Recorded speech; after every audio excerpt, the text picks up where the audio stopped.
Hello, can you hear me and see me?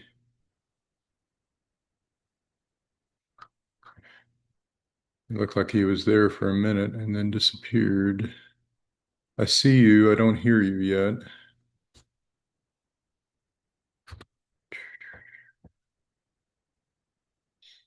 Folks in the chat, I'm setting chat There we to, are.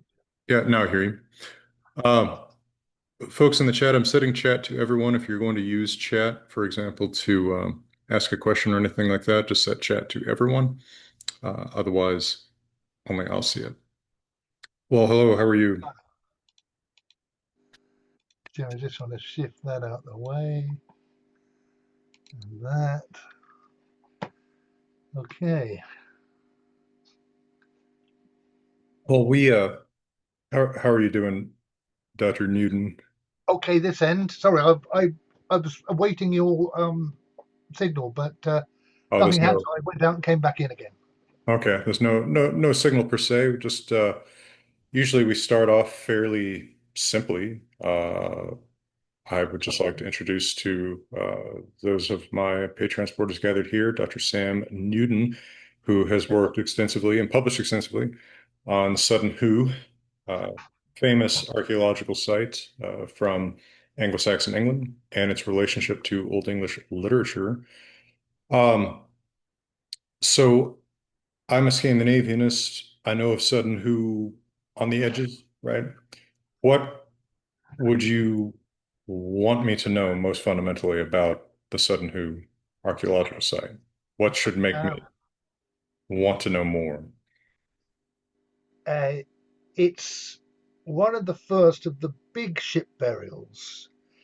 There was an argument about 15, 20 years ago that in some ways it might have been a precedent for the great and mostly later Scandinavian ship burials. And essentially, it's pre-Viking, but it's the pre-Viking period that is remembered in later sagas, of course. What one might call the heroic age of the old Northlands, and to do with the rise of the kingdom of Denmark back in the 6th century, although it didn't really seem to take shape until the 10th century in the way we think of it now.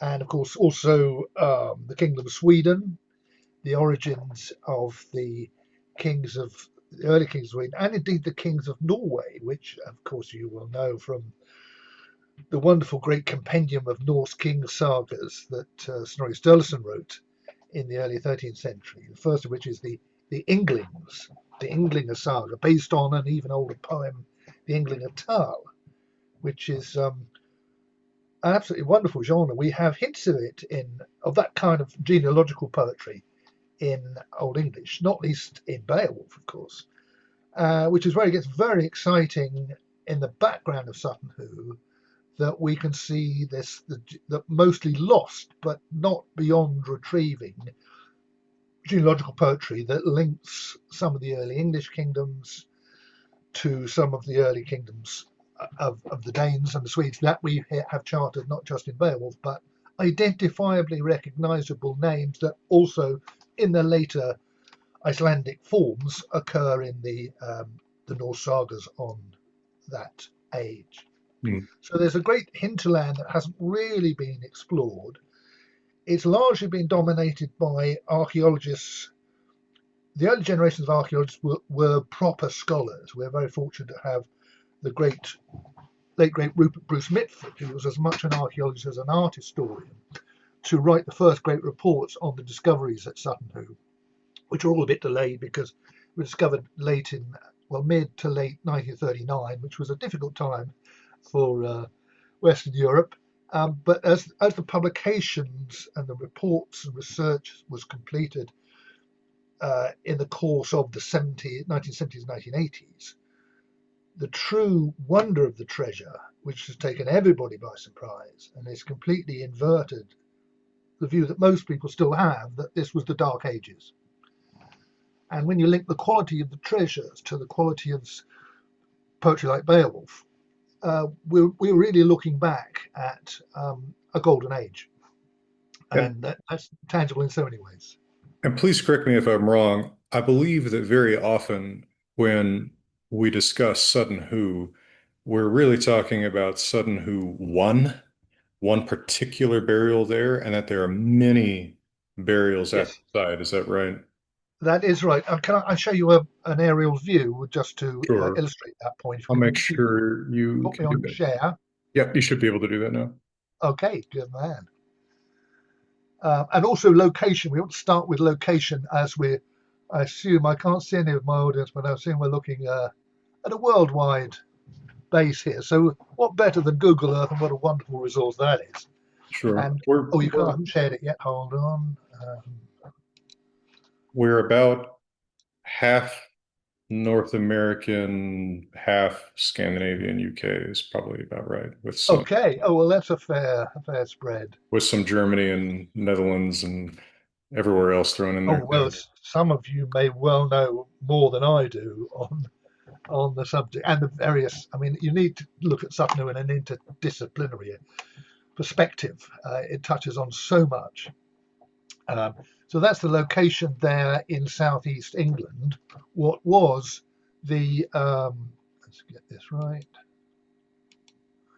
My little sketch map of the Kingdom of England in the 7th century, Kingdoms of 7th century Britain, okay, which is largely, of course, dependent on the work of the great scholar and monk, Northumbrian monk Bede, writing up right up here in what is now pointer, the post-industrial wasteland of southern Newcastle, South Shields, Mhm. and giving us a perspective on the ecclesiastical history, that well, really the Roman Church history of of England at that time.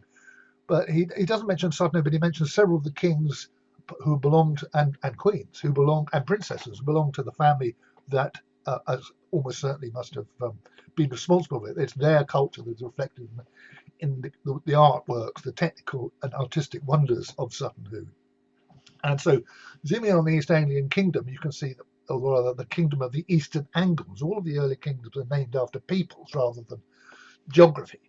Mhm. And you can see that it's a very naturally formed region with great wetlands to the west and the sea to the north and the uh, east. And then to the south, we have not so much a border between the East Saxons and the Eastern Angles as a zone.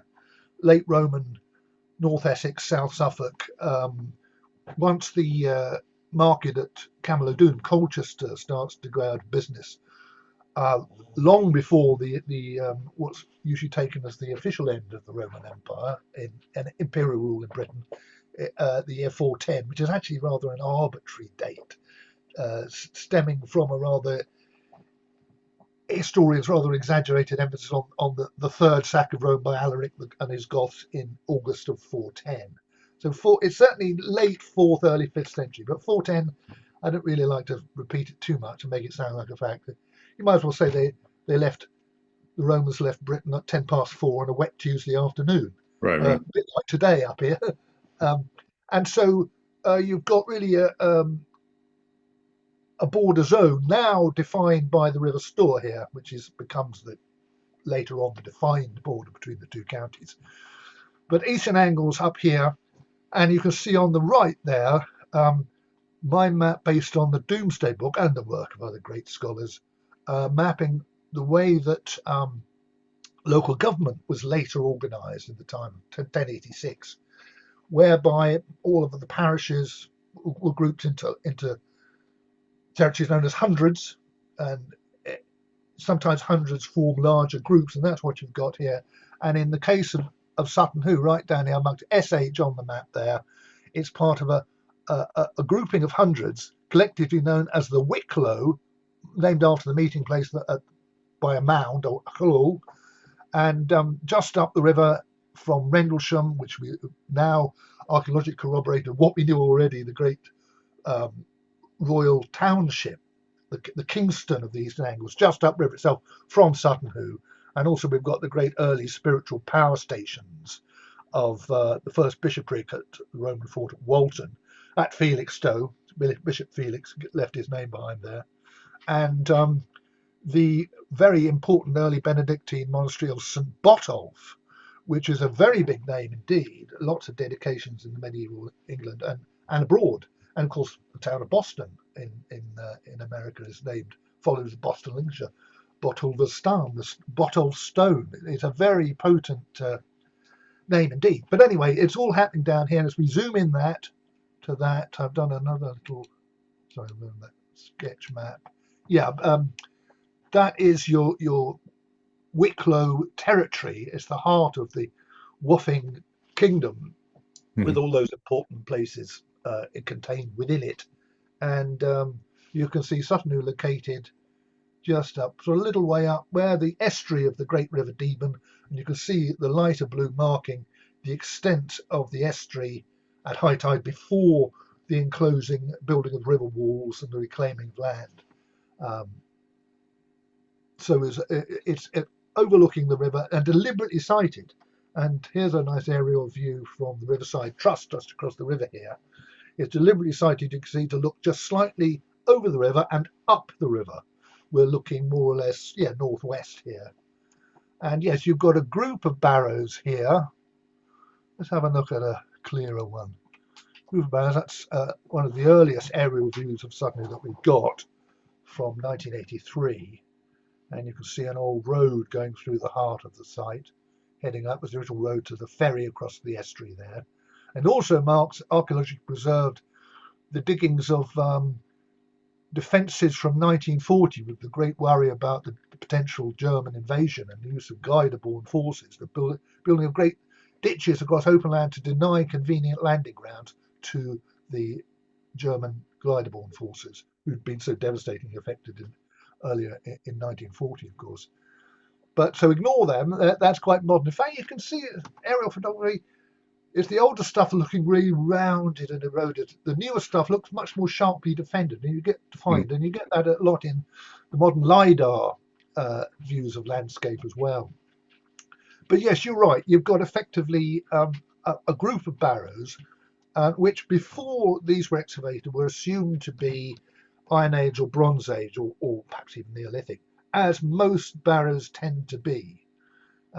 Anglo-Saxon barrows, and indeed Viking Age barrows, are actually quite rare. There are a few exceptions, and this is some of them. And first excavated in 1938, the then landowner of the site, a formidable lady, Mrs. Edith May Pretty, who was very interested in archaeology and other things, that led her to become inspired to pay for the services of the archaeologist from Ipswich Museum, Mr. Basil Brown, a Suffolk man who knew the soils of Suffolk better than anybody in the world. And she had particular feelings, dreams, other inspirations, that this was the barrow that contained gold. And she dreamt of stories are how she dreamt of a warrior in shining armor standing there, and other versions of that. And that was, in those days, the site was covered in bracken and much knocked about by rabbits, and you can see lots of these barrows have big holes or dents in the top, which were assumed to be collapsed burial chambers. They all turn out to be the holes left by burglars, digging and breaking and entering and taking what they could. But with modern archaeology, at least at the digging stage anyway, they can do a kind of scene of crime forensic investigation. So where burglars often miss stuff, or they leave fragments behind, which enable us to see that though not all the mounds are yet excavated, those that are dated sort of around the late 6th, early 7th century. That's a broad brush dating thing. And in this area, sorry, Jackson. may I ask, in this aerial view, which one is Sutton Hoo 1? This one. Okay. Mound 1, Barrow 1, or Hradwalderslow, as some of us like to call it. That's the one that Mrs. Pretty had the dreams about. That's the one she took Basil to visit, his first visit there in 1938. And he was very worried about the size of it, and it's much disturbed at the western end. In fact, you can just see a medieval boundary bank there, which effectively knocked off the western end of the old barrow, thus obscuring the true centre of it, which is why when burglars digging into what they thought was the centre of the barrow, they missed it. So that's a miracle in itself. Basil, with great difficulty, managed to persuade this formidable lady to allow him to do it his way. We have a saying in Suffolk: "You can't hurry me. I'm from Suffolk," and she let him do that. And some of the background to this is quite well told, at least in places, in the Netflix film The Dig, which, if you haven't seen it, is certainly worth watching, and does true justice to Basil's achievement, though it gets a bit funny in places. But and so excavating, what did he do? That barrow number 2, which showed to be a burgled ship burial, but established it was Anglo-Saxon, as well as cremations here in Mound 3 and 4. But so he establishes Anglo-Saxon. So come 939, he's ready to do this barrow and trenches in with the rising sun on the eastern end.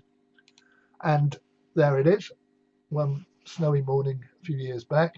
So he's trenching in that end, sun behind him, and soon comes across very distinctive patterns of rusted ship's rivets of iron, which he'd encountered in Mound 2. So he knew what he was looking for and recognized it straight away. And Mound 2 all disturbed and knocked about by the burglars, but this, they're all in lovely, neat rows. And it's thanks to his superb skills and understanding of the Suffolk soils, it's very sandy, acidic soil in this part of Suffolk, that he's able to very carefully remove all the backfilled sand and the rest of it to uncover these lines of rivets, which are just very delicately placed. Where the ship's timbers had been rotted, the material was just a little bit more plastic, a little more clay, and it's an incredibly fragile ghost of a ship that he uncovered with great skill. And burial chamber amidships. In fact, we're looking east. The ship was buried with his bows pointed to east. We see this quite a lot. I expect you get it too in the North ship burials. The possible explanation all slightly vary on the east-west line, that they are pointing to the sunrise on the day of the funeral, which is a lovely theory. And a burial chamber amidships as substantial, like a small barn, like the great burial chamber in the wonderful Gokstad ship burial in Oslo Fjord. And but all over the years it had softened and then collapsed into the bilges. The roof came down, 1,000 tons of material forming the mound above it. So everything is sort of compacted into that rectangular base there, where underneath the old burial chamber, the bilges. And so and it's all squashed flat, and a lot of the organic stuff has disappeared, except in certain particular circumstances. But it's not burgled. That's the great thing. It's undisturbed by the hand of man. That's a miracle too. And undoubtedly a working vessel. It's not just built for the event. It's saleable as this wonderful half-length replica has demonstrated beyond question back in the 90s. And you can seafarers amongst you will recognise, obviously with no stepping of the mast, everything, the hull of the ship stripped very bare to get it up the hill, some 100 feet from the level of the water below. So no evidence, but that doesn't mean it couldn't sail. And the man who built this was a boat builder from Southampton, and who could see the shape of the hull, and that's the hull of a sailing vessel in his book. So he demonstrated it with this estimate on the sail, and you can see he did quite well. He's got the wind on the beam there, and she's making very good headway, and she can do a good bit of tacking, not as efficient as a modern sailing vessel with a deeper keel, but he demonstrated that as long as you hold her upright, how that long sharp keel and the line of the hull holds the water, she does very well. And so he demonstrated this is a seagoing vessel. It's not just a yacht for sailing up and down the river. So that was a great thing. But what we see, of course, used on its final voyage, and that's the one evening just after there's the Sir Wolving over there at anchor after very successful trials, and Sutton Hoo in the distance with the sun setting. We're looking at it's a funeral vessel, and They evoke so much. It's the great nautical metaphor. You get it throughout literature. Lots of other examples in legend and archaeology, paying the dead, uh, giving the coin to the dead to pay the ferryman. The idea that the great metaphor that the voyage from this life involves crossing water, Hmm. and very potent throughout literature in all sorts of ways. And of course, one of the most exciting and nearest parallels to what's entailed by the use of a ship, especially a great ship like this, with so much treasure aboard, is in Beowulf. Now, you've got some very spectacular accounts of ship burials in the sagas, but not quite the detail that we get here in Beowulf. And this is the Beowulf manuscript. The survival of that is also a miracle. I nearly got burnt to a cinder in the British Library Ashburn House fire of 1731. And thanks to the heroism of the deputy librarian who ran into the burning library and seized armful of volumes from the shelf to throw them out of the window onto the lawn outside, we wouldn't have it at all. He'd probably been prosecuted these days under health and safety rules. But Maybe. uh, the edges of the pages were all charred. I mean, the thing must have been on fire when he threw it out of the window. And it's really sobering to think about that. Hmm. And books don't burn very easily. I don't know if you've tried any serious book burning, Jackson, but Nope. you need a good draft. Okay. um, I and believe that's it. what saved Beowulf, a nice compact volume. And but even then, it continued. It wasn't really the damages were not really addressed for a long time, and so the edges continued to crumble. But fortunately, we have quite an early copy of it from the Danish scholar Falkelin. You've probably come across him. And his first edition was ready to publish just when the Royal Navy during the Napoleonic Wars bombarded Copenhagen and destroyed it. But fortunately, his students had enough material to make it possible to publish the first edition in 1815. And I think that's quite a long time ago, but the world is still coming to terms with Beowulf and what it's about. It's still regarded as somehow in some English literary circles as somehow a bit primitive. Far from it. It's one of the great epics of world literature, as many of you will know, involving the life of our hero Beowulf, his achievement as a young man against the terrifying monster, the Thursa Grendel. He would be a troll in the sagas, and his mother, the troll mother, um, and then later as an old man to fight a dragon, kill the dragon, but at the cost of his own life. It's epic stuff. And so that's you can boil the structure of it down to the threefold hero monster combat uh, structure. But woven into it are the traditions which must have come through in the poetry, inherited poetry that the old English people brought, the English speaking people brought to the island of Britain at the time of the settlements, just as so much Norse poetry was brought to Iceland at the time of the settlement of Iceland. But this is one of the best pictures I've ever come across that does some justice artistically to Beowulf. The artist, Michael Leonard, great man, and really captures the scene remarkably well and does some justice to the authenticity of the arms and armour, which is Beowulf is very clear, it's very vivid and precise about the weapons, the mail, the helmets. I mean, Hmm. it reads like a tapestry. It's so vivid in places. And nice picture of King Hrothgar there with his bard. And I mentioned, yeah, interwoven into that threefold structure, the heroic tradition, much of this genealogical poetry, as I like Ingling and Tal, but not as preserved so well. But that enables all editors of the poem to produce these family trees of the people who form part of the world of the poem. And great excitement is Beowulf's uncle Hugelac, who we know from Frankish accounts uh, lived and died in the early 6th century. He's killed in battle in a great invasion of Frankish Frisia in around about the year 530, give or take a few years. It's a very solid historical reference. And the implication is that if Hugelac is a solid historical figure, this this material is not just somehow fantasy, which is the assumption of a lot of literary critics. It's solidly based in history, but through the medium of their already maintained poetry. And that is reinforced by the authenticity of the spellings of the names. You've got correct Old English forms for these names.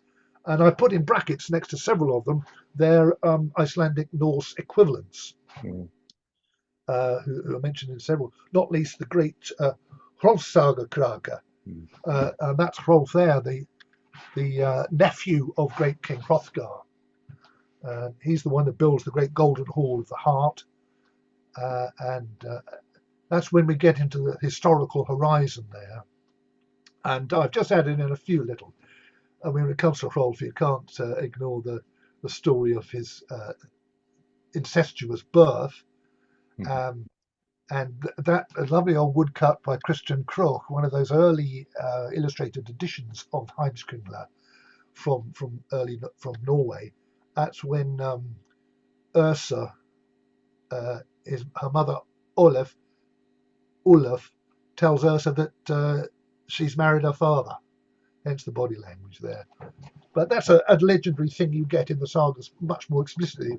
Our Beowulf poet is clearly a bit embarrassed about it because obviously he's looking at it as something of the understanding of Christianity, and he loves the old poetry, but he's recontemplating it. He's trying to do justice to it, but in the light of baptism and Christianity.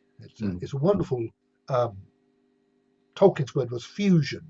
It's a work that comes straight out of a great time of cultural. Um, what's the word I'm looking for? Transition. And Um, if I may just insert a remark and something of an implicit question here, you mentioned the timeline of the burial at Sutton Hoo. You mentioned the historical Huijalog, and they strike me as being rather close to one another. yes, we're looking at the death of Hugelac um, about a century, give or take a few years, before Sutton Hoo. And that is, yeah, so the time scale is close. There's a general historical horizon, though we can reach back with Hrothgar to the early 6th century, and perhaps in places the fight at Finnsburg and Hengist, the great Hengist, is mentioned. That would take us back to the 5th century. Um, so the timeline it fits with a sense of the, as Tom Shippey puts it, civil wars back in Scandinavia, and a lot of weight is put on the chaos that followed the volcanic winters around in the late 520s, 530s, eruptions and the atmospheric difficulties that followed and farming difficulties that followed. Mhm. And but these go on. Some of these Swedish names, and what's interesting about them, as though again, if you look at the old generation of scholars, Sund Lundqvist, for example, we're looking at archaeology affirming the date independently, affirming the date of the death of Hugelac, and we're looking at Uktura's mound, which is it's not impossible that that is the same Uktura who we meet in Beowulf, the father of Yedgils and Yanmund. And it's been argued that Uktura's mound, or Uttarshöjen, if I pronounce that correctly, was known. We can trace the name of that mound like that back to the 17th century, and it could just be, as the sagas were becoming better known there, 17th, 18th centuries, antiquarian speculation. Of course, it could be. But if that's true, it's a remarkable coincidence that Sven Lundqvist's excavations there turn out to be dated to the early 6th century, which again fits with the date of Hugelac and what's implied by the rest of the world of Beowulf. And Um, and sorry, yeah, I'm getting a bit sidetracked. well, but Okay. if I may answer another thought here, it's pretty interesting to think about Scandinavians and people in England at this time potentially still being, in some sense, part of one world. I think that we often think Indeed. of the Angles and Saxons showing up, and Frisians and Jutes and whatever all these tribes are showing up in Britain and essentially being cut off, and they're now developing independently until the Vikings show up. But I think that perhaps what we see implied with the similarity of archaeological remains, even burial practices at Sutton Hoo to those back in Scandinavia, is that in some sense, at least some parts of England are still culturally intermixing with Scandinavians, that there is still some sense in which this is one, maybe not, nation, but one speech community, perhaps at least. Yeah, oh, I like that. Yes. Oh, definitely. I think that is the case.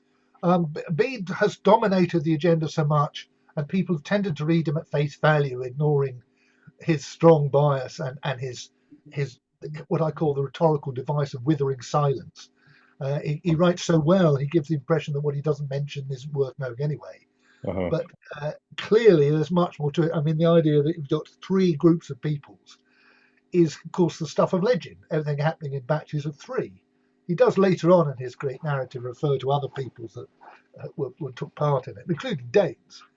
Um, but within the world of the poem, what's particularly interesting is a very early pre-Viking date, and then people argue about the date of Beowulf, and again, the literary critics tend to ignore the art and the archaeology and history. Um, but there's really no serious doubt since Len Needorf's uh, conference at Boston, sorry, not at Boston, it was at Harvard a few years back, on the early date of Beowulf, which is now reinformed and re-established. It's, despite the digressions at Toronto, the Great Toronto Conference of 1981, as taking it, assuming this literary form, but drawing on much earlier oral verse, a literary composition of the 8th century. And we can argue about exactly where in England that might have been. I have my own views on that. But uh, what was I saying? Well, It's well, as it's as Sam rephrased what I said, that perhaps we have a shared storytelling community across that's it. the North Yeah, Sea. that's So, it. Does seem to be a cut-off date, and you get this in other Old English poetry of no events in Beowulf and related Old English verse, particularly the great catalogue poem Widsith, refer to historically recognizable dates which are later than the sort of 560, 570. Again, time of great change. That's when you start to get the really rich burials appearing in English archaeology, as well as the great halls, the evidence for the great halls, of which Herod was the great model.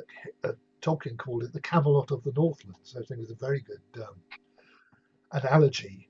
But unlike Camelot, some recent work at Gamaleira on Zealand by what's his name? I'll show you a picture in due course. Um, have shown that the archaeology of the Great Halls, there were a whole series of them there, including one of the 6th century, which could well be the successor to Heorot, which famously burns down both in Beowulf and in Hrolfssaga Krake. So, but anyway, it's a great thing. It's a great interest in the Danes is very striking in the world of Beowulf, and this has always been a bit problematic when you're looking at the later Anglo-Saxon sources. That, of course, we're looking at Anglo-Saxon Chronicle, for whom the Danes, the Northmen, are baddies. They're the villains. They're constantly raiding and, of course, ultimately invading and settling. So, from an English point of view, it seemed a bit odd that there was such an intense interest amongst the Danes. But mhm. I think that's fully explicable in terms of what you're saying as this speech community, not divided by the sea, but joined by it. And not only is that reflected in the way we've been saying with the poetic interest, but the art as well. So much of Sutton Hoo is very Scandinavian in character, not least ship burial itself. So I think there's much more toing and froing. And even later on, Bede makes much of sending English missionaries back to northwest Europe. He talked about that would share the great wisdom of Christianity. We are of one blood and one bone, with people like great martyr missionaries like St. Boniface and Willibrord. And so there is a common ground there, your common water, even. You're quite right. What I'd argued, and it takes us some way towards filling the gap between a separately preserved poem and a separately preserved ship burial in Suffolk. The common ground is the genealogy. And if we look at the detail on the lords and ladies of the Danish Shieldings, and that's a potent name too. Of course, you've got, isn't there a whole saga, or at least a summary of an otherwise lost saga, if I pronounce it properly, Skuldunga Saga? Skildinga saga, yeah. Skuldunga Saga. And that's the Skuld is this shield which gives his name to the dynasty. But in the Norse sources, he's mentioned quite a lot. But he married the sea goddess Yfjon. So there's sort of maritime connection there. But what we have in Old English is this wonderful origin legend that forms the opening movement of Beowulf, whereby the poem alludes to how our young hero first appears in this mortal world as a baby adrift in a boat. And there are variants of that add these. In fact, it's implied too in Beowulf that he's surrounded by weapons and treasure and adopted by the Danes in true origin legend fashion and raised to become a great warlord who smites all their enemies and secures early Denmark. In fact, there's almost certainly a garbled reference to the defeat of the Heruli in the opening part of the opening lines of Beowulf, Shield's great achievement. And the Heruli were, as some of you will know, as a very dangerous lot indeed. So if Shield could defeat the Heruli, he was to be the very great king indeed. It's a wonderful summary, very elusive. We have to work hard to retrieve what to the original audience would have been well known to them. But there's no question of that. And so, having completed his span in this mortal world and secured the kingdom, given them an heir, Beowulf, which our scribe misunderstood, thought that was Beowulf, but that Beowulf is almost certainly like Shield himself. These are personifications of fertility forces, of going right back to the earliest times, a way in which early societies would manage the farming year with personifications of the forces involved. And shield shaving is actually a very clever synthesis of that. It's shield of the sheaf or with the sheaf, the shield, the protection of the sheaf, the protection of the harvest. And that simple equivalence there defines an early function of a king in this very organic stage of social development. Shield the borders so that the fields can flourish and the people can prosper. And that same theme continues with bale, which it means barley. And that's the word, the Old English word reconstructed from the scribal model form that we get as the name of the son of shield shaving.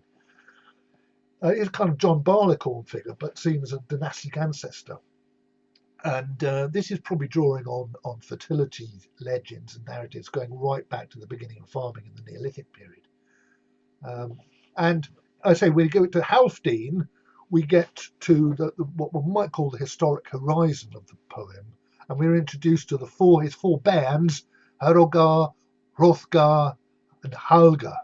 And then the unnamed, the daughter is named.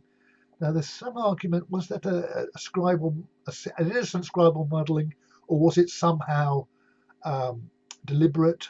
Tom Shippey talks about this, as does Leonard Needle. And it's because it's a clear scribal error, he's dropped a word or lost a name somewhere.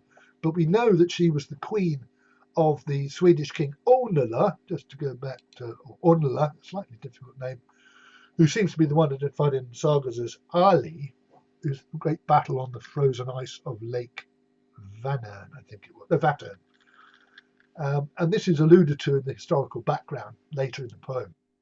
But so that's the link between the Swedes and the Danes. And there's no doubt that she was the Swedish queen, because she's described as Hathor Schilfinger's House Yebeda. Um, the battle Schilfing, the Schilfings was the name that Beowulf has for the England kings. That's an interesting name in itself. House Yebeda, well, a house is a neck, uh, and a bed is a bed. So a strong implication of an active marriage there, shall we say? And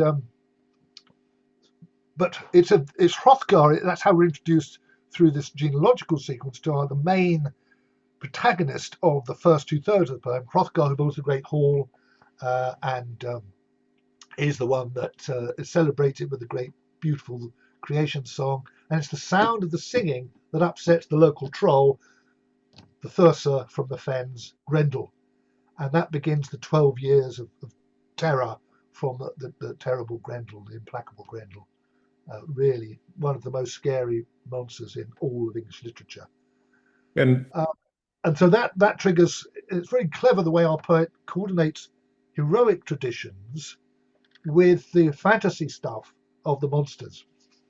But it's almost seamless the way he does it. But we also meet the formidable Queen, Wealhtheow. It's a very early kind of a name that might mean something to do with temple votary or something like that. But her, genealogically, she is described as Edith Helminga, and we know that the Helmings was another name for the Wuffings, who were also mentioned in Beowulf. And that's one of those marriages, not just, it's a royal marriage, it's a political alliance implied within it. And the name Helming is prominent, a village in the upper tributary of the River Deben upstream from Sutton Hoo. So it's only a mere place name, so you can't put too much weight on it as evidence. But its connection with Wuffings, it's the same form, it's exactly the same name, minor differences with the name of the dynasty, the Wuffings. But as well as that, so the marriage realizes the goodwill of Danes and Wuffings. Where there are children of such a marriage, of course, they actually embody that unity of peoples. Lovely title she's got officially, Frithusim Folka, the kindred bond of peace between peoples. So those children embody it. And I mentioned already the older cousin Hrothulf. And not everyone agrees with this, but for my money, it's demonstrable in the world. The text of the poem, particularly in the great feast that follows the defeat of Grendel, as you would, a great party, all is golden on the surface, but our poet very skillfully keeps sounding little notes of discord about the trouble to come.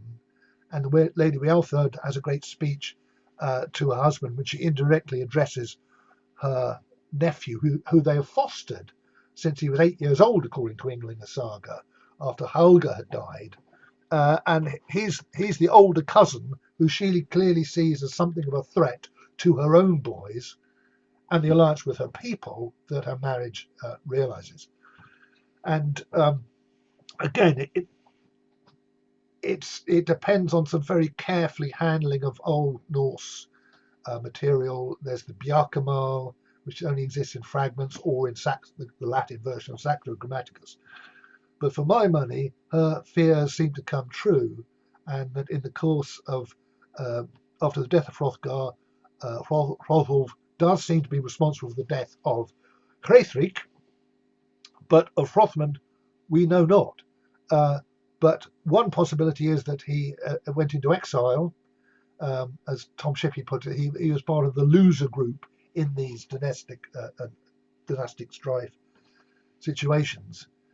Which is the only other place where his name appears in exactly the same form that we see it in Beowulf is in the upper reaches of the East Anglian royal pedigree. And this was part of my early work, was showing how these lists, which you'll see when I'm going to zoom in on the way that they usually survive, bare lists of names, patronymic pedigree lists, usually in an ascending order with the youngest name at the top. We're used to seeing them as a descent. So that's the genealogy of the East Anglian king Alfwold. You can see, there he is. Alfwold Aldwulfing, Aldwulf Athelriching, Athelrich Aining. And there he is on the full descent there. You can see him going back. And this is a 14 generation pattern, which is once the genealogy goes into writing, it follows the biblical model of 14 generations. I was really interested to discover that the Inglinger Tal story talks about it being 30 generations charting the Ingling kings.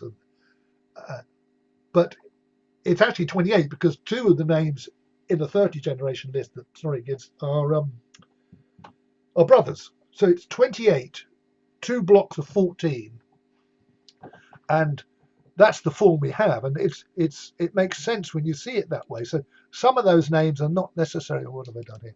Are not necessarily statements of biological and historical chronology. That's why you have to have a marker horizon of historical credibility.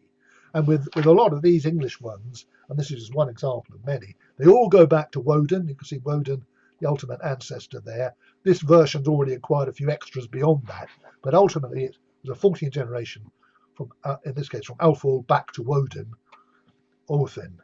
And again, Inglinger Tal talks about him founding royal families all over the place. Inglinger Saga, rather. I think it's in chapter 2 or 3. But this is the one for East Anglia. And up there in the upper reaches, beyond the horizon, they're legendary. It doesn't mean they're devoid of historical significance. They often come in alliterating pairs, like Hengist and Horsa being the most famous. Hrothmund and Hrup are there. Hrothmund is the name that interests me. There's a whole chapter about him in my book where I lay all these arguments out in more detail than probably we've got time for now. But anyway, it's on its own, it might not bear too much weight, but when you consider the independently verifiable connections through his mother, I think we've got a case for explaining the intense interest that we see in Beowulf in the Danes, that it is a product of a genealogical, it's a family history connection. And though others have claimed, there's often a claim made for Mercia, which for my money does not bear scrutiny, there's nothing as close as this, I would argue. Now, don't want to be too assertive about it, I'm just saying this surely is the basis for considering it as a serious possibility. And so Sorry, go on. if I may summarize and insert a question from the chat here, it appears that in fact there may be much more than an arbitrary association between the Sutton Hoo burial and Beowulf, that the man buried in the Sutton Hoo one mound, often claimed to be Radwald or perhaps his son Ericwald, could have understood himself as a descendant of people mentioned there. And so I think that ties into an interesting question that Jay had in the chat. So I often hear Sutton Hoo referred to as a, quote, Anglo-Saxon burial. Would the people who made the mound have understood themselves as Anglo-Saxon or as something else? Oh, that's a good question. Anglo-Saxon really comes in later, when it is the West Saxons that save England and the English language, with Alfred the truly great. But in this stage, clearly there's a distinction between Anglian and Saxon. You can see it on the map I referred to earlier, that you've got, for example, a movement of Saxon peoples up the Thames Valley. So you've got East Saxons, Middle Saxons, and West Saxons. West Saxons originally from the Upper Thames, or settled in the Upper Thames. Whereas you've got Angles to the north, you've got Eastern Angles. Western Angles is probably another name for the old Mercians. And the Northern Angles, the Northumbrians.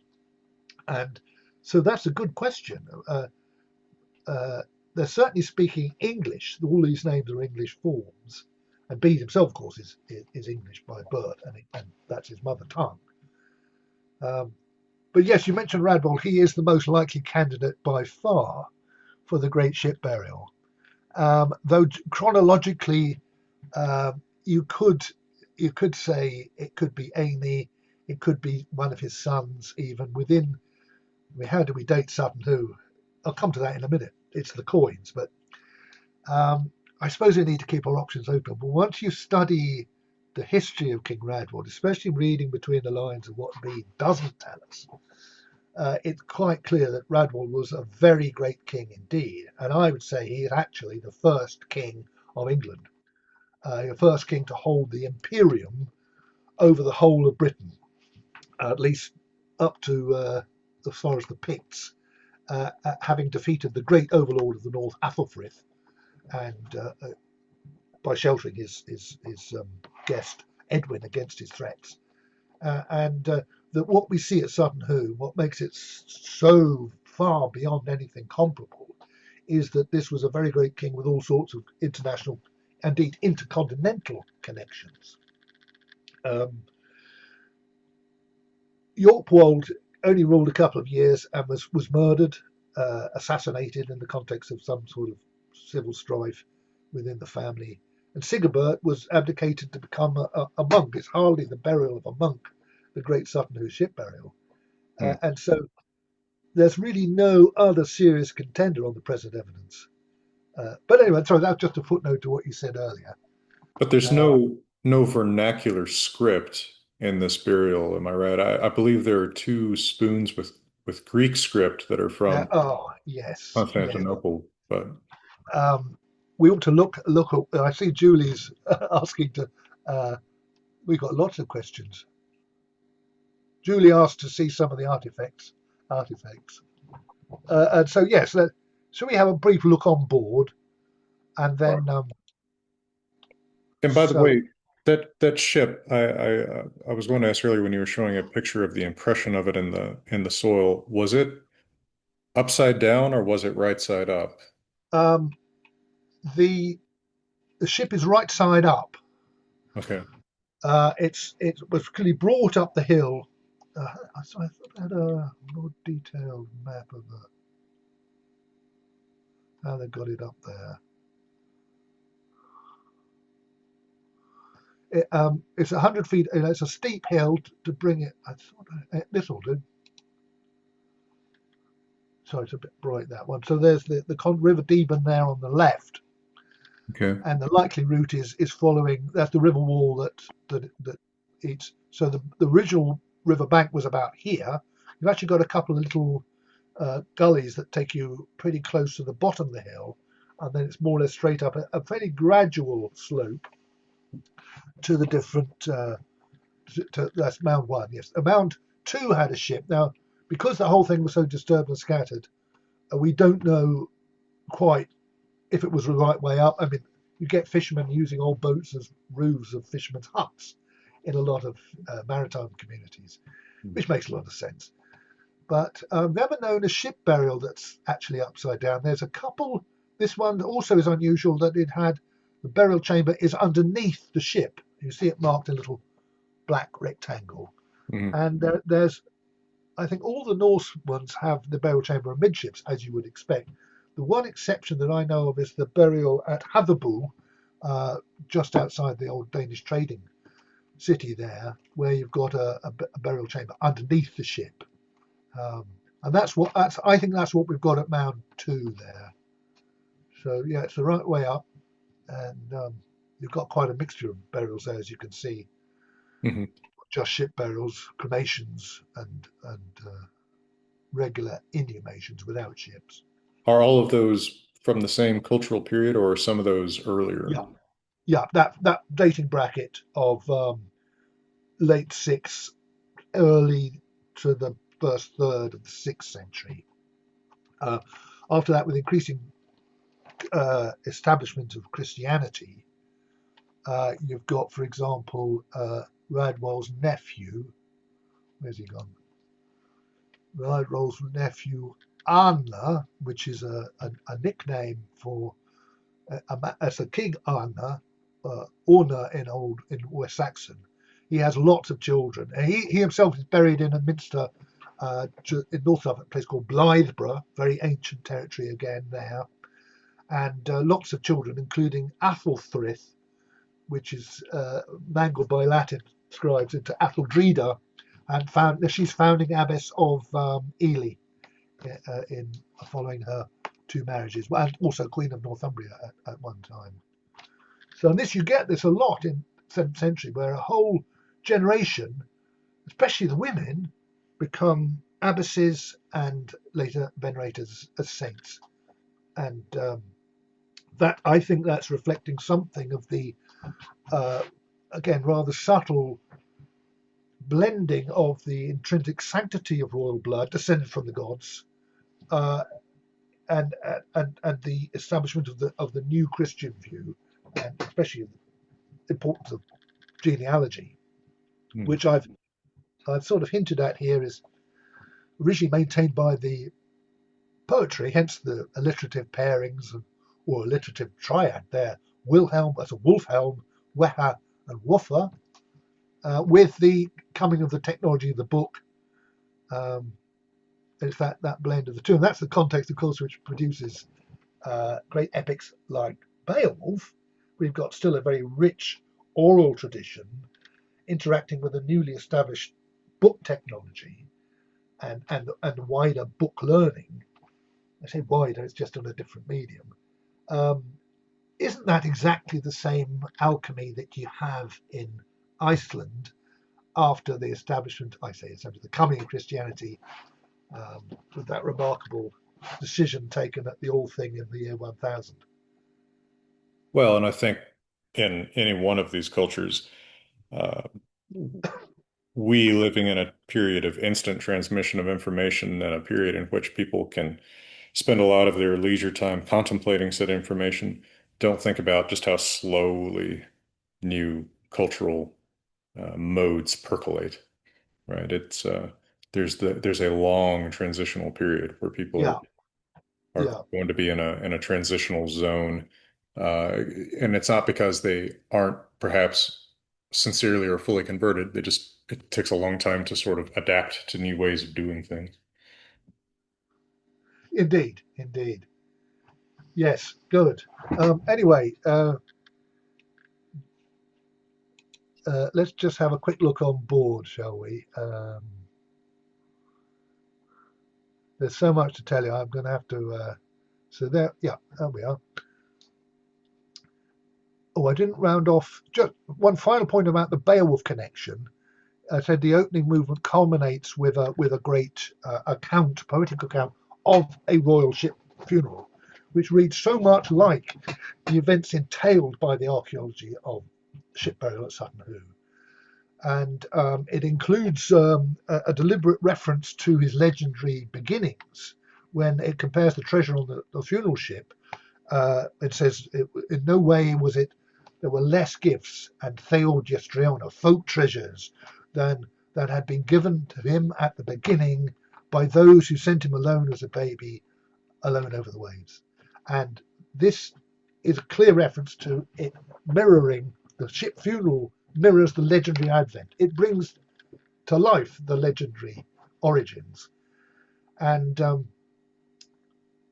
it works very, very well in that sense. It shows it's a symbolic voyage, not to be taken seriously. Too many archaeologists these days, they've got no ear for poetry. And I think all Sutton Hoo's got nothing to do with Beowulf, the Beowulf ship burial. The thing was just set adrift, which is simply not true. It's a misreading. And anyway, it wouldn't work. You just send your royal ship funeral downriver. It would run aground at the mouth of the river, which would not work out too well. Hmm. Anyway, as this ship crosses the horizon between worlds, that's what it's doing. That's the symbolic voyage around over the Garth Edge. Amen kunon, sejantu suda, salaradendi, haleth under Jovenum, Huatham Lasta Onfing. As Bede himself admitted, it's very difficult to translate poetry from one language to another without some loss of beauty and dignity. So I've gone for sort of halfway house, a kind of interlinear literal translation, and hopefully a little bit more literary, polished and intelligible uh, prose opposite there. So no mortal man, whether wise ones under the gable of the mead hall or heroes under the great roof of heaven, has the ken to truly know the haven over the horizon, whither that treasure-laden vessel was bound.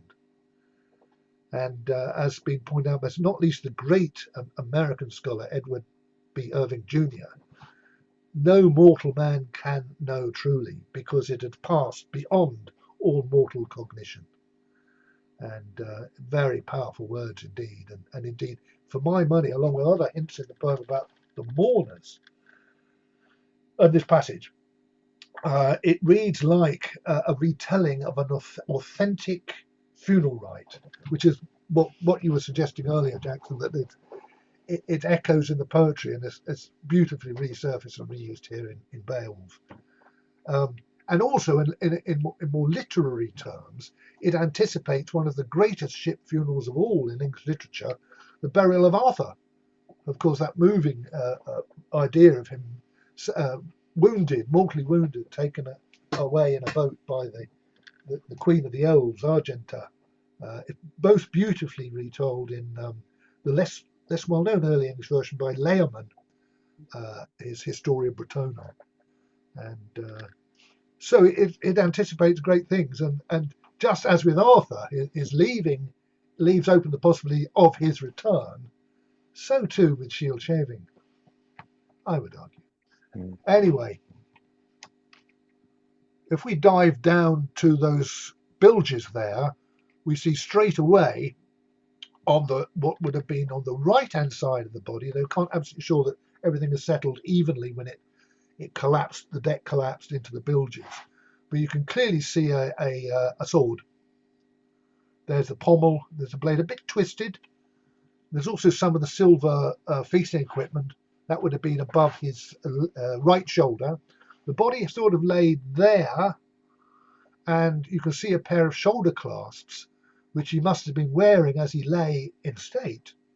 And gradually, with things settling down in the bilges, he's just rolled over slightly onto the left, leaving those shoulder clasps where his shoulders had once been.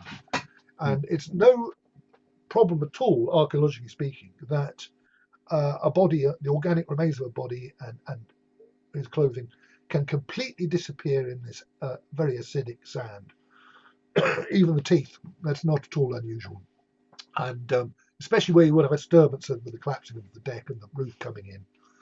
But those shoulder clasps are preserved because they are they're made of gold up to 94% pure. But have a brief glimpse at the sword first.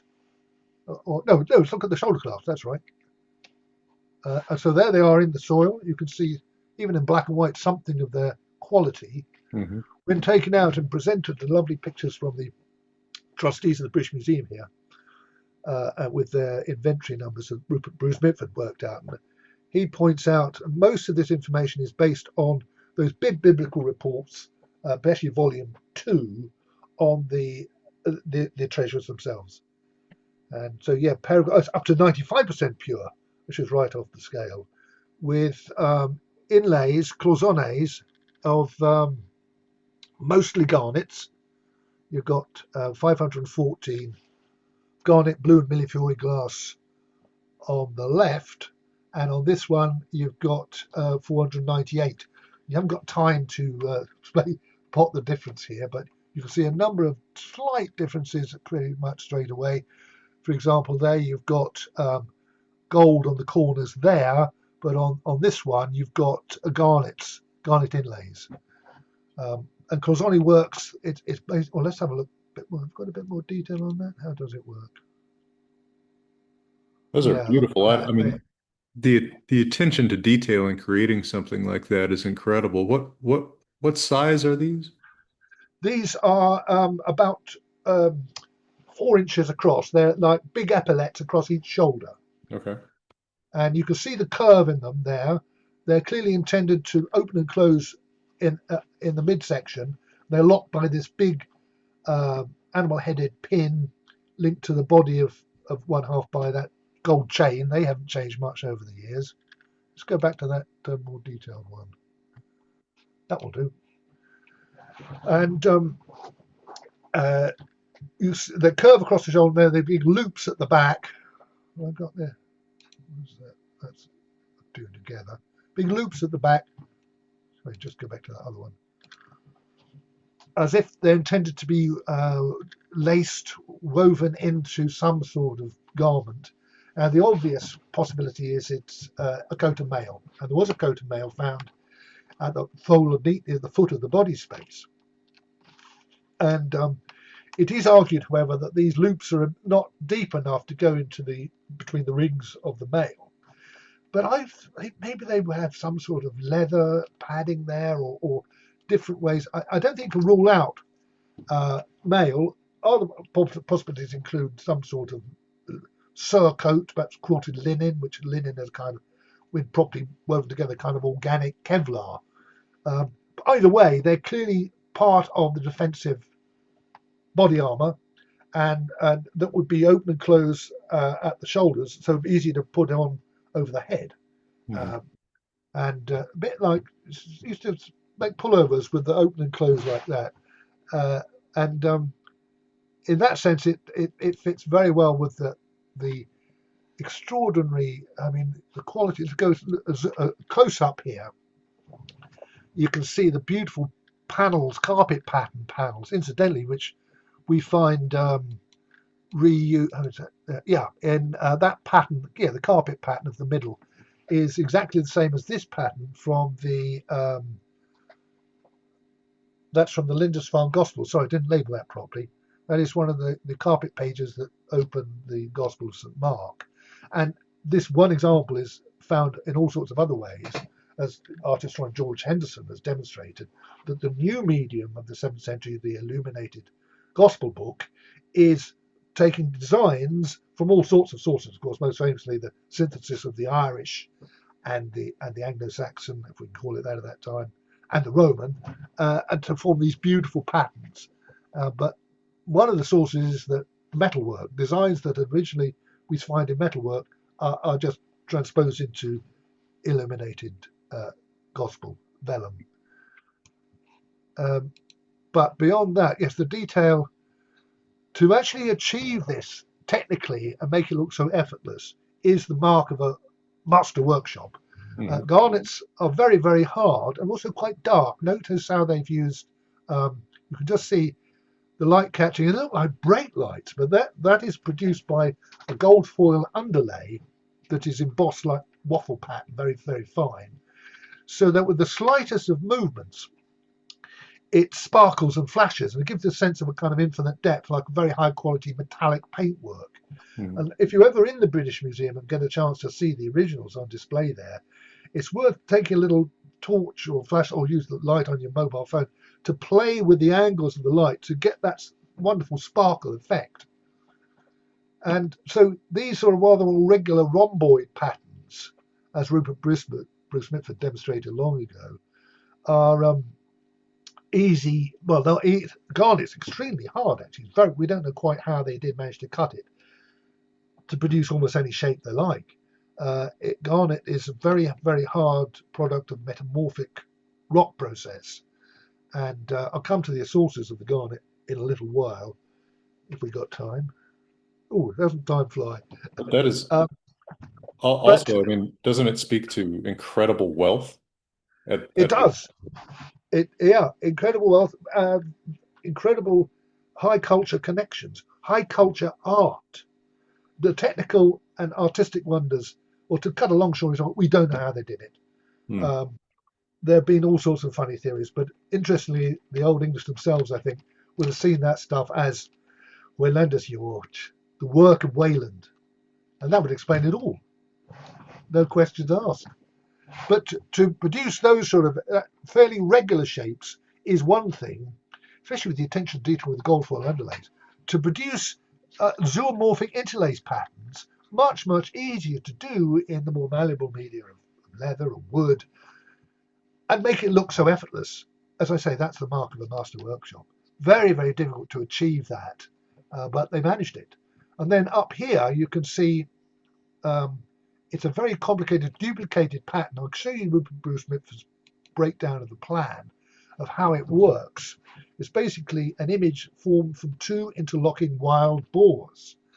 And you can see them defined. The blue glass looks a bit black in this image, but and you've got the use of garnets of a lighter hue to form the bristles, which of course big in what is it, Gulenbursty, with it gallops through the heavens, all the northern skies ripple with light.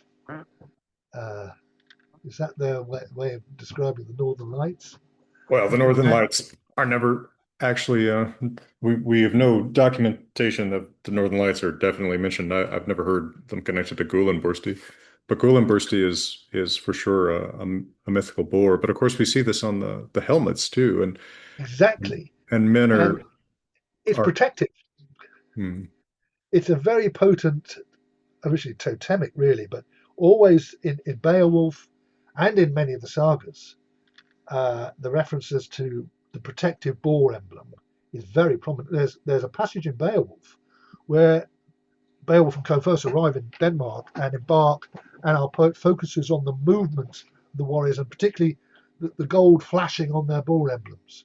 And he mentions that the way he talks about it, the boar emblem is made to be the animate agent of protection in a transitive clause, which leaves no doubt about the reality of the belief that that was the case. And so, yeah, you get them on helmets, but to find them on like this is unprecedented, and in such richness is just wonderful.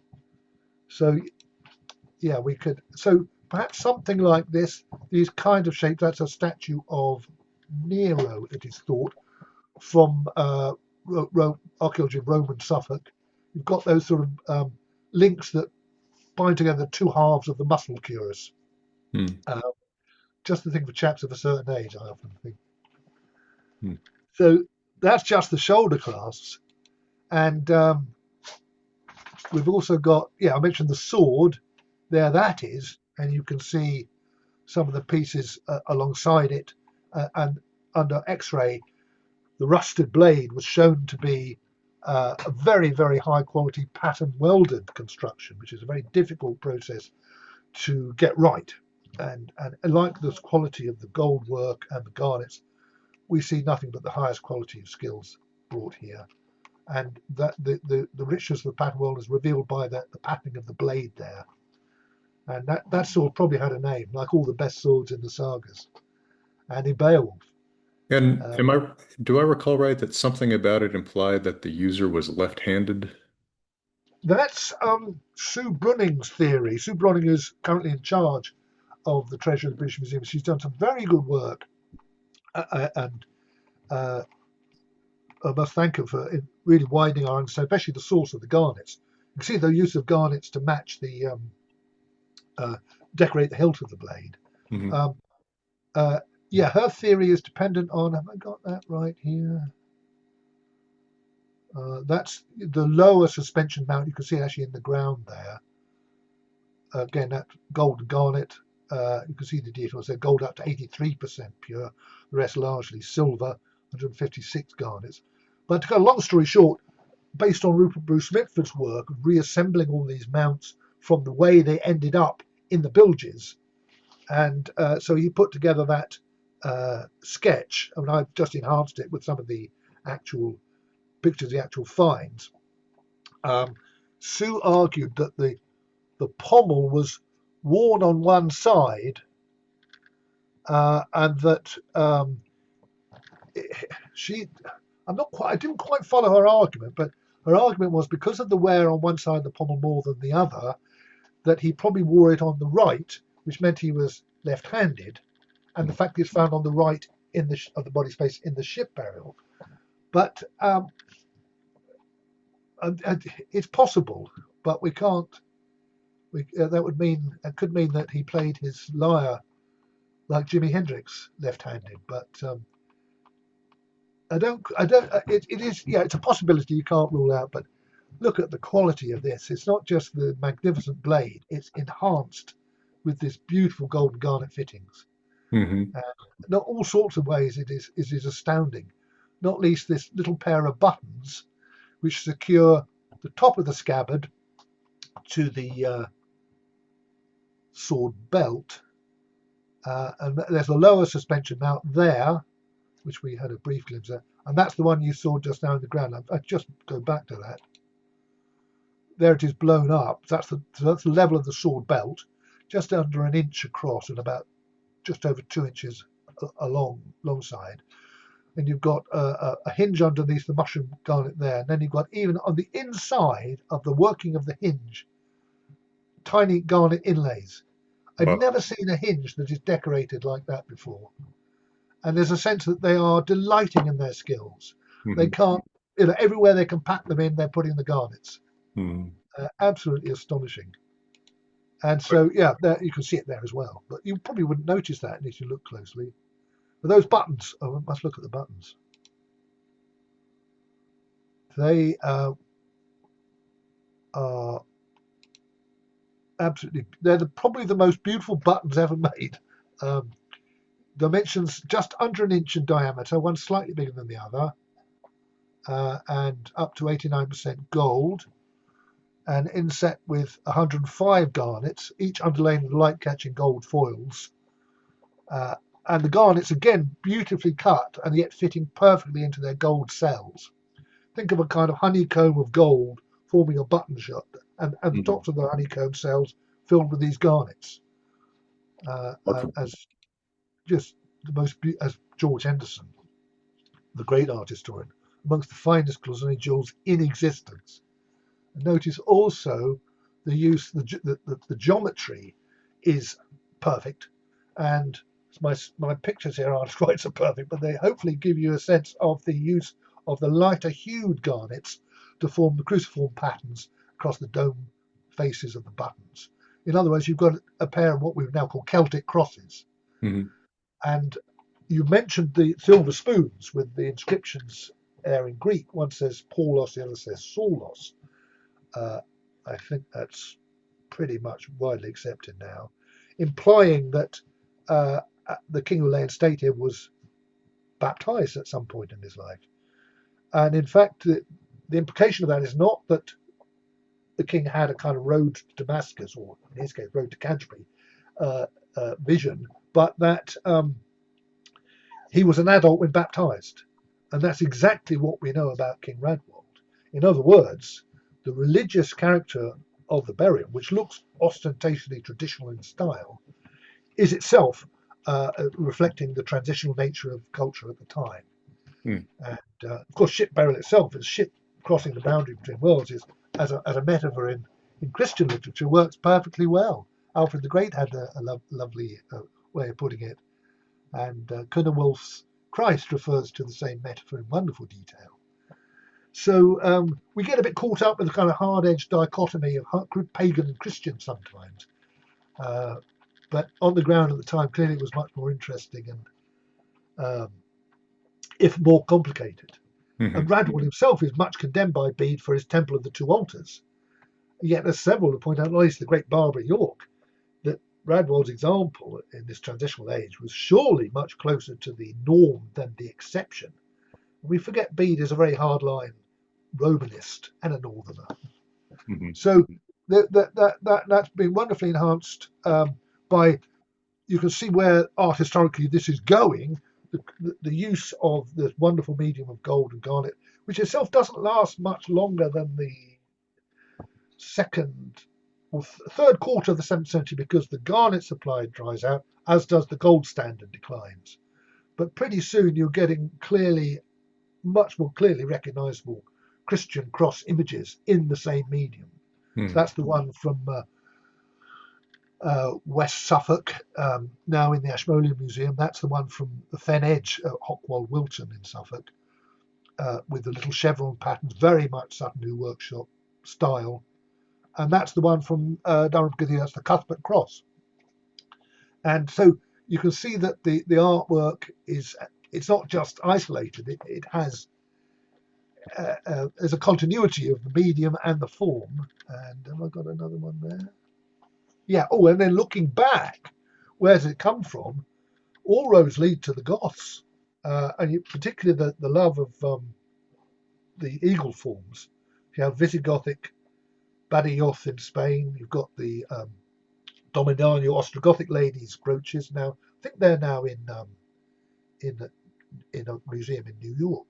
And the wonderful Carpathian Basin, the ancient Gothic lands, there, Apahida and Petrosa, absolutely astonishing. So you can see a kind of continuity Hmm. of the medium and the form that takes us forward to Christian crosses and back to. Ostrogoths were Christian. Notice too the use of the cruciform design in the boss on the body of the eagle. Hmm. And in It, fact, on those it, shoulder pieces that appeared, there were two bird uh, Yes, silhouettes. in the filigree, that's right. Mhm.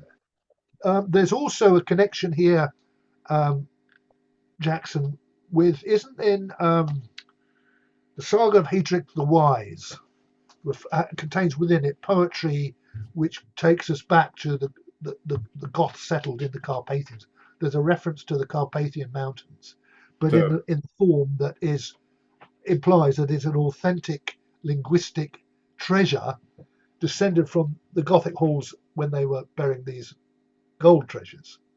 well, they're called the mountains are called Hervadafjall, which is That's the right. same word Carpathian with Grimm's law applied.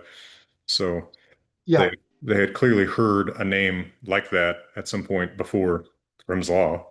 Uh, what that says for the age of the poem is disputed. The poem is not particularly archaic in language otherwise, but No, no, I can which see is that. No, and it's so woven into a later, but it's into a all late set saga. very much in the Goths and the Huns.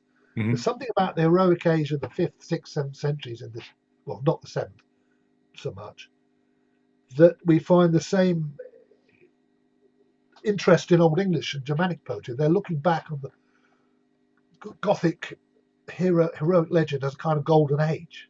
When you Yeah. see treasures like that, it really was. And I think you make an excellent point that people often forget that when they're looking back at that golden age of the Goths are already Christian. So Exactly.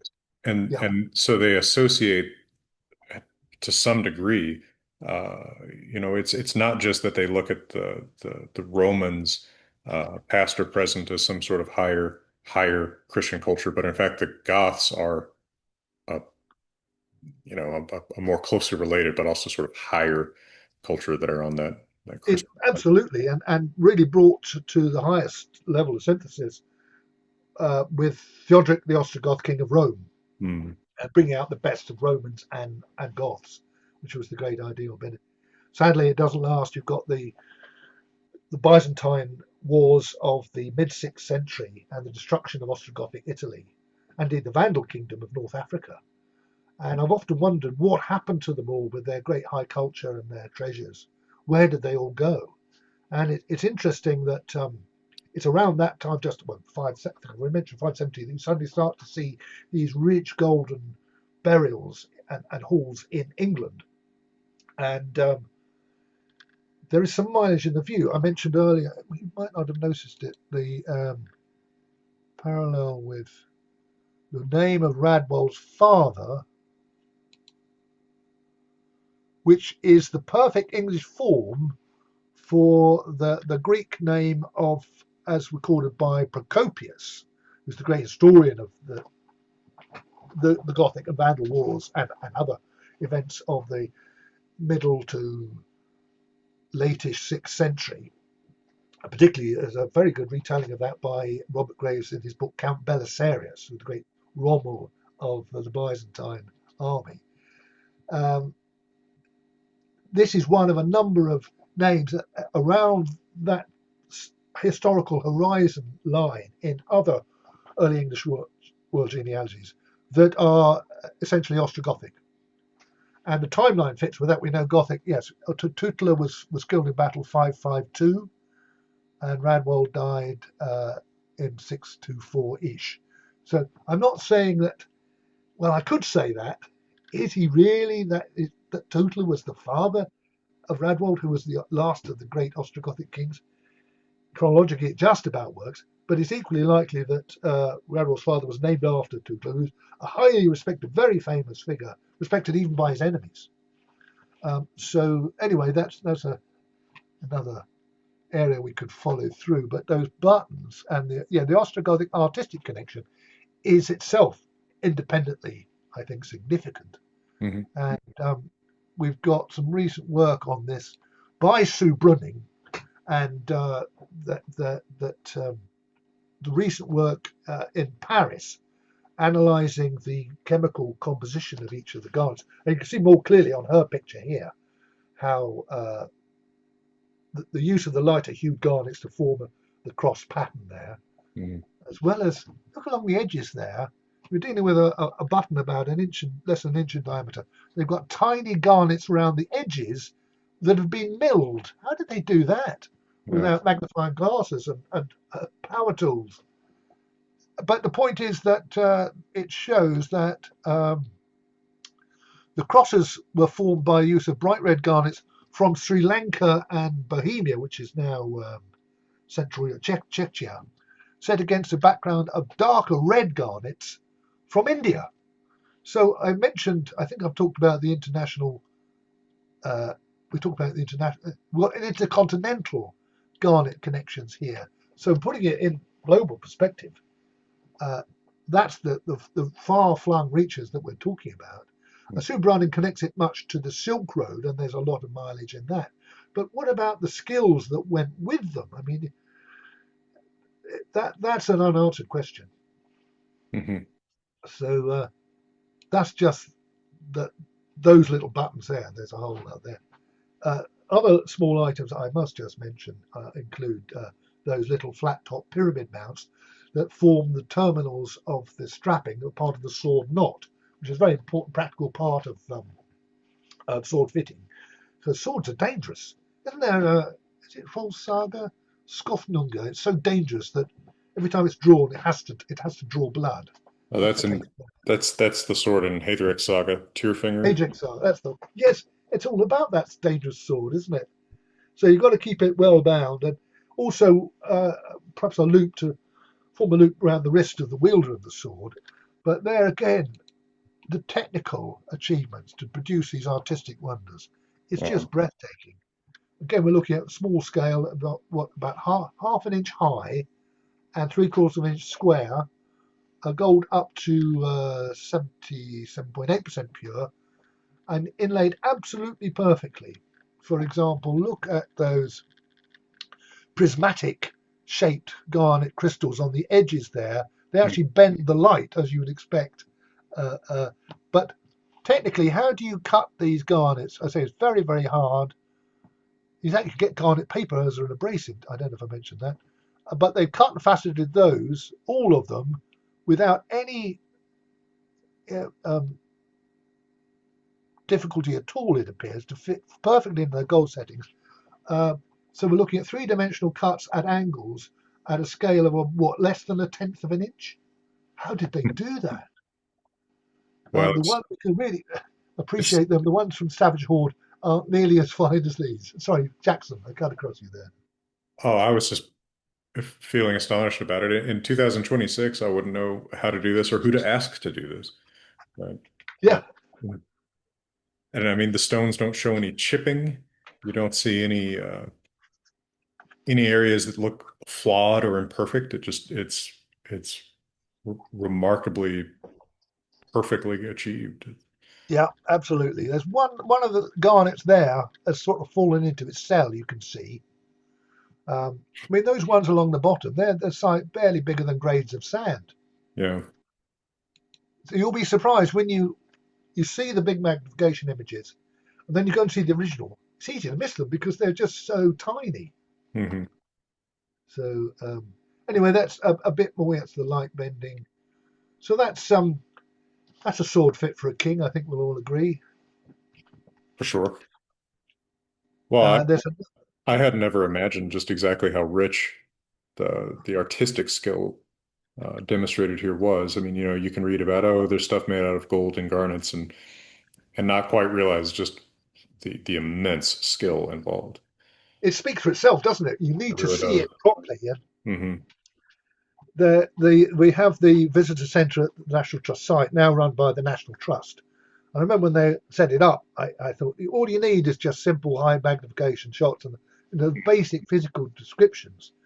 But no, they had to have their themes of warriors and elites. And trouble with this, especially the modern archaeologists who've been dominating the site in last couple of 3 decades or so, they are dominated.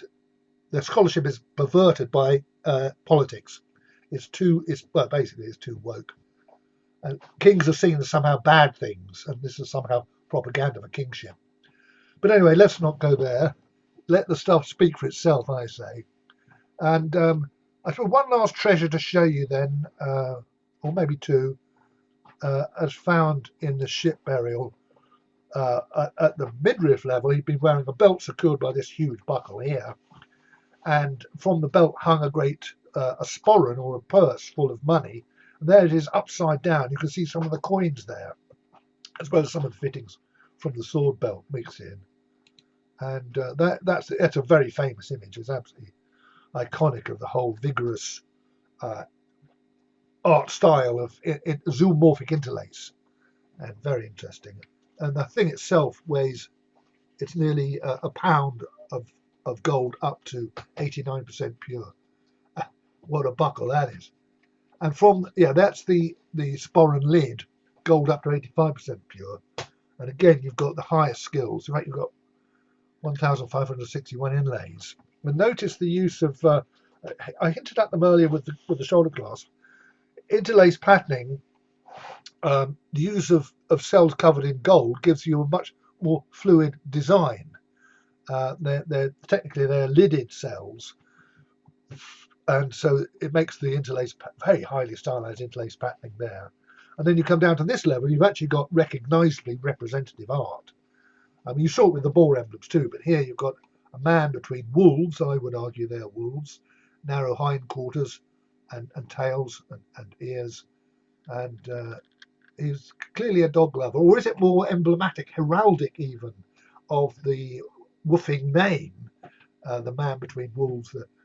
The wolf as a source of protection, wisdom, and I would say affection here too. And then those beautiful birds of prey, they're much continuity of the double bird of prey image in gold and garnet that we had a brief glimpse at earlier. Look at the detail. Look at the use of little tiny chevron patterns in garnet and gold settings to symbolize the feathers of tail and wing. Far more than you need, but again, the sense they're delighting in their skills. That's a better image. You'll see that. Hmm. And the contents. And the white is glass. That is. What have I done? Some sort of organic material that hasn't survived. I've seen a very good replica. Sorry, have I got a replica image here? Using red leather, and it works a lot better. Where did I put that? The white is it doesn't look quite right, does it? That's the British Museum. That's just how they've reconstructed it to. That's the original fittings inside the original frame with the hinges and the latch. But the organic material, they've gone for a neutral white sort of plaster material, I think it is. It doesn't work quite so well, I don't think. Or maybe it does. I can't find my red leather replica picture, but never mind. Those coins, 37 coins, each one from a different mint in Merovingian France, plus 3 gold blanks, coin-size blanks, and 2 ingots. Here's a better picture. You've got your ingots, one and there, and then you've got your blanks there and there. So that's a very odd collection of coins. And we can map the mints where most of them were made, very useful map by Genevieve Buratieri and Charles Mériot, La France avant la France, the book on early France, and a very useful map based on Rupert Bruce Mitford's black and white map. And that shows that these coins were put together in the reign of the Frankish king. What was his name? Does it say Charibert. Oh, okay. Sorry. I, on the screen, I was just reading Clothar, but Oh, I put it Clothar. Sorry, I've got it in front of me. You're right. So that coinage collection. It's really, why are the coins all different? Why are there 3 blanks which round up the number to 40? And what are the 2 ingots for? It's unique. Several theories. One of which is that I like best is that a sailing vessel would have had, like a Viking ship, oarsmen, and it appears, though not everyone believes that this is the exact number, on the Sutton Hoo ship you've got 20 oars a side, which would give you 40, and then the 2 ingots, so one gold piece of gold for each member of the crew, and 2 ingots, one for the captain, one for the helmsman. And is there not a reference in, have I got this right, Frithiof saga, to the captain carrying a piece of gold for each member of the crew as a kind of divine marine insurance plan? Uh, I don't recall anyway, that. it, I've read that it's saga recently. I don't recall that specifically, but that could be. There's a lot of what is poetry in that saga, and there could be a something like that. it's the idea of having some kind of divine, being able to make divine offerings. And anyway, it's just a theory. But it would make sense of numbers if we're correct in that. Some would argue he was 40 when he died, but that I don't know. We don't can't confirm that either. But either way, whatever the coin collection means, it depending on the agreement of the numismatic specialists, it appears to be put together sometime in or around the 620s, which fits very well with what we know about King Radwald's time, as well as I've already mentioned the religious character of the burial and the fact of his huge achievements as first King of England, especially his great victory over the Northumbrian King Athelfrith, the Northumbrian overlord, at the Battle of the River Idle, one of the tributaries of the Humber in the year 616-617. So for those last years of Radwald's reign, he would have been undisputed overlord of all the kingdoms north and south of the Humber. And that goes somewhere, I think, to explain what would otherwise be difficult to explain, the extraordinary wealth of the Sutton Hoo ship burial. I would argue this is not the kind of rich burial that you would get in the aftermath of a defeat. It's a mark of a huge success of a great king who died at the height of his power and much loved by all. Again, as you get the reflection of that in the ship burial account of Beowulf, all the treasure that's given in thanksgiving for the great king, that's given to sail over the rise. Most precious of all, the body of the old king himself. Hmm. And that's what I think you get from putting Beowulf next to this great burial. So that's a montage of put together on again a simple children's illustration says it all. We haven't had time to look at this magnificent helmet, which itself shows Ostrogothic connection, especially that little facial moustache, much loved by the Ostrogoths. The most beautiful round shield ever made and ever known. Even garnets on the tip of the working iron boss there. Another lovely first dragon of English art is there. It matches very well the first dragon of English literature, which is, of course, in Beowulf. And to match all that is a wealth of feasting equipment, even if you didn't have any of that beautiful regalia of warriorship, personal stuff.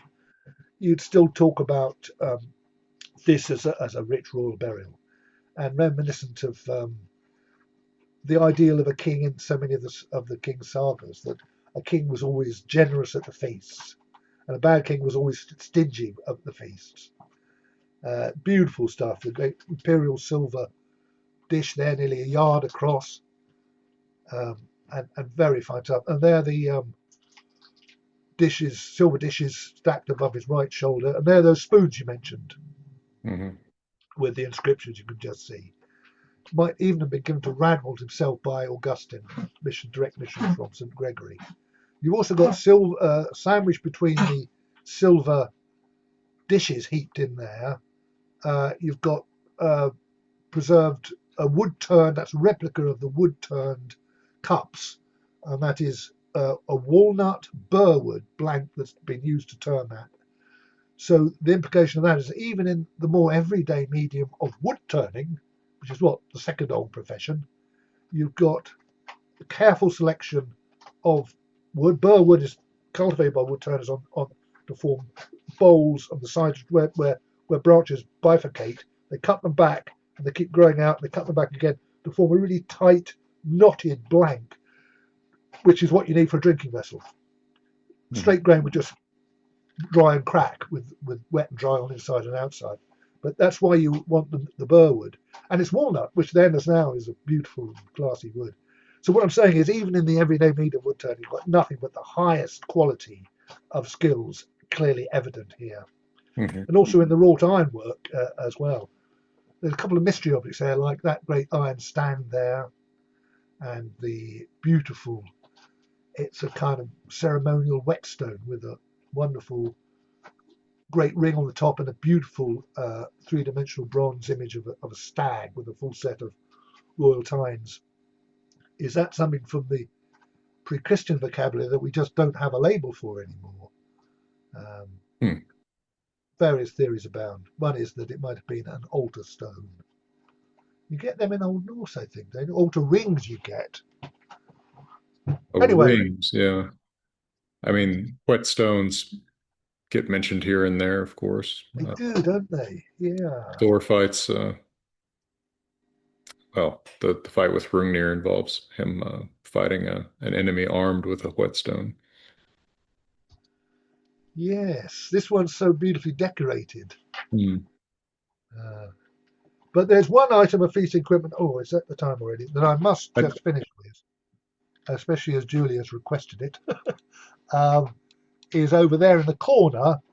You can see that the royal lyre of Sutton Hoo, and this is the king's own instrument. This is not just thrown in for effect, for show, or for some anonymous bard. It is the king's own instrument. This means that the king himself was a poet, and that shouldn't be a surprise. We've got stories of Alfred loving his poetry, and of course, in the pre-literary days, poetry was the medium for wisdom, its transmission and maintenance. And a king had to be wise, and the medium for wisdom was poetry. And this is again a series of miracles that uh, instrument. I've got a better view of that in its beaver skin bag because there's so much I've not got time to show you. Had fallen off its peg and fallen across this deep but you can't see my thing. There's a deep fluted like a big fruit bowl there and a hanging bowl there. Basically, the harp, as they would call it, the lyre, as we should call it, fell across the top of the. That's what do they call it? From the Levant, from what is now Syria or thereabouts. And then the hanging bowl from a Celtic workshop, Welsh, Irish, or Strathclyde, fell off its hook so that it lands almost squarely in the Syrian bowl, thus squashing, but so preserving, the top of the lyre because the copper in the bronze changes the acidic chemistry of the acid sand. You've also got a series of angons thrust through the handle of uh, the Syrian bowl there, and this hanging bowl itself, a mystery object, has got these wonderful enameled escutcheons, and from the base of which is a beautiful little three-dimensional, rather corroded image of a salmon, and he rotates on the top of his pedestal. hmm. What's that for?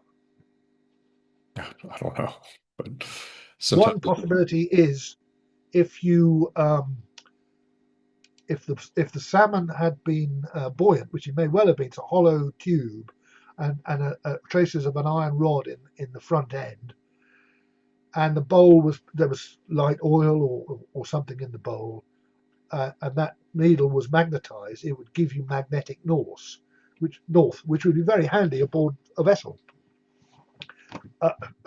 Only got to rewrite the history of technology if that theory holds water, so to speak.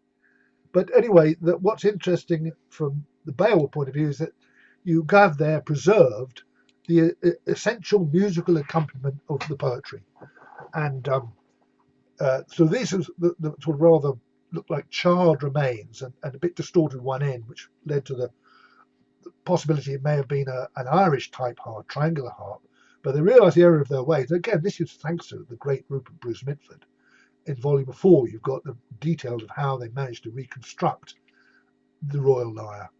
And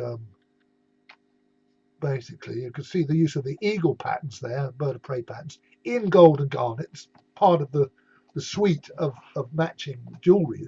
That's why it's personal property. You get other lyres without, they have fittings to cover that very difficult join there between the top of the arm and its opposite there, and leading to that was the first of the replicas based on the work at Sutton Hoo. And basically, a lyre is a dished out board with the arms formed, and then a very fine sounding board of maple, which is the most musical of all woods, and a crosspiece, willow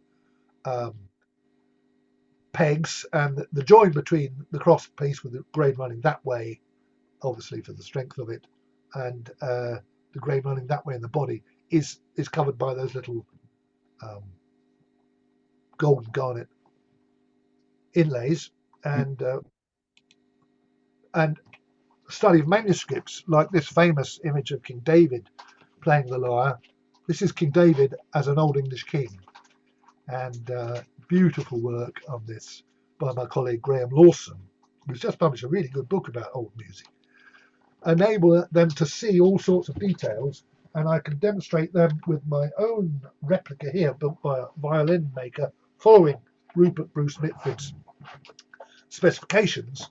And you can see, for example, there's a little strap there that's coming off his left wrist, a bit like that. In fact, there's one from the Cassiodorus commentary on the Psalms from Durham that shows that strap. And then they start to recognize them archaeologically. And you can also see how he's forming the chords at the back there by touching selected strings and leaving others open. Okay. And the right hand, and characteristically the strings being brought further tighter together in the much easier to, it's strummed. It's more likely to be strummed than picked. So it's different really from an Irish harp, which tend to be picked rather than strummed. I mean, you can pick these. Are we in tune?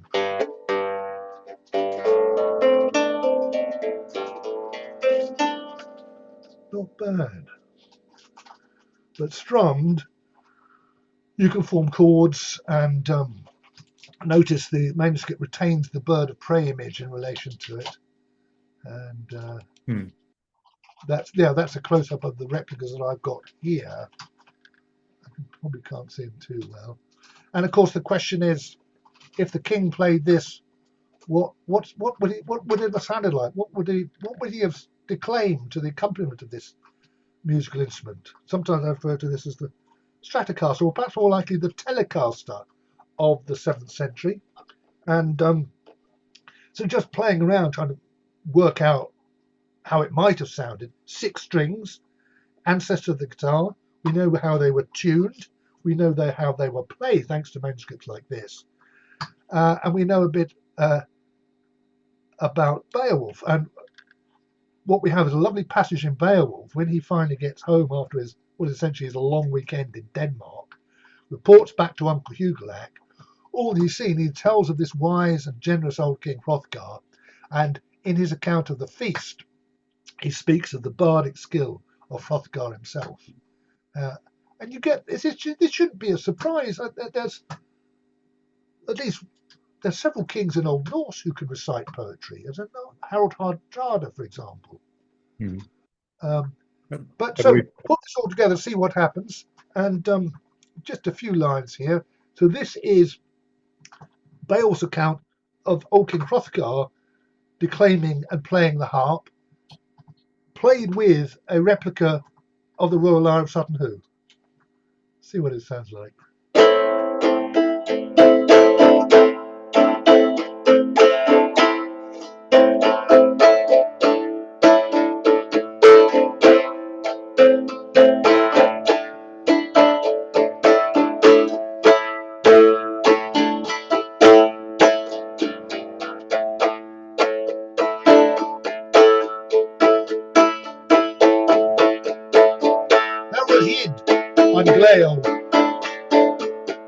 Gormala shielding, fella ficende, foran recta. Hilda deo, harpan willa, Gorman would do greater. Quillam yedalach, soth and sarge. Quillam silspel, rect. After it, room hot tuning.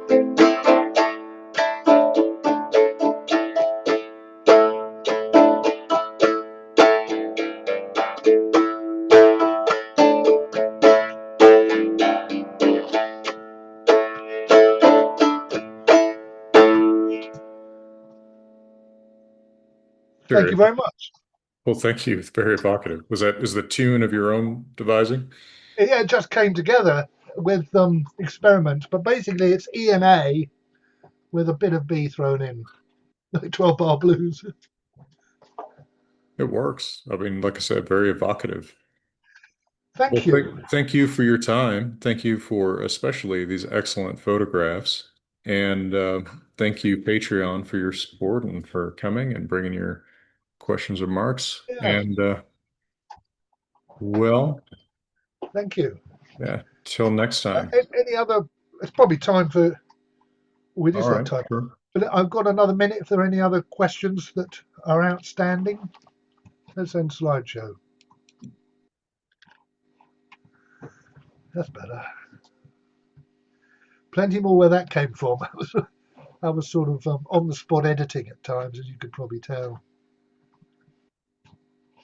Works for me. Well, thank you again. And You're welcome. Thank you, yeah, Jackson, for the opportunity. all right. And everybody out there also, thank you and all the best.